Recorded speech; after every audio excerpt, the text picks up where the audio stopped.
Minnesota Vikings win it in overtime. Oh, it shouldn't have went to overtime. Amen. It should never even have been close. Just, 11 points in the last 22 seconds to send it to overtime. But thankfully, we owned overtime. And it ended with that 29-yard field goal by our fill-in kicker, Parker Romo. Nice job, kid. When it was all over, Darnold had thrown for a season-high 330 yards and 2 touchdowns. Again, he looked fantastic in that overtime.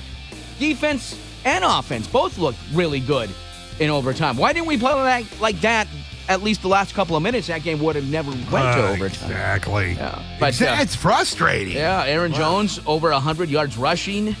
Jordan Addison and TJ Hawkinson each over 100 yards receiving.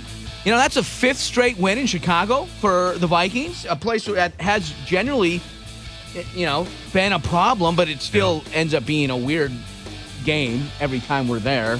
That's the Vikings' 4th straight win, and their 3rd straight road win, which is a franchise record. The Vikings have never done that ever in the history, win 3 straight on the road before. Thank God. Yeah. That's cool. Yeah. Not a lot from Jefferson yesterday. No, he was the guy that opened up all those other guys. That's what it was, isn't it? Yeah. He drew all the coverage. Yeah, all the coverage. That's what it was. It was sometimes triple coverage. And at first, seeing that, I thought somebody's got to step up, and thankfully Jordan Addison did, eventually TJ Hawkinson, so it was nice.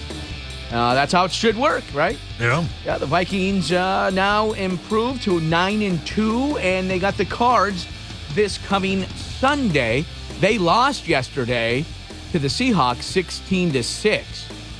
Otherwise, other teams from the north there, the Lions remain 1 game ahead of us still with another win. They took care of the Colts 24-6. The Packers pounded the Niners 38-10, and they came in limping anyway.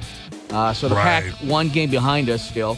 And then last night on Sunday Night Football, the Eagles ran past the Rams 37-20. Barkley with 255 yards rushing and 3 touchdowns. How about that? Week 12 wraps up tonight on Monday Night Football with the Ravens and the Chargers. Also yesterday, it was announced our Bison, the 2 seed going into the playoffs, which means the playoffs will go through the Fargo Dome. As long as the Bison keep winning, all their games will be home until Frisco.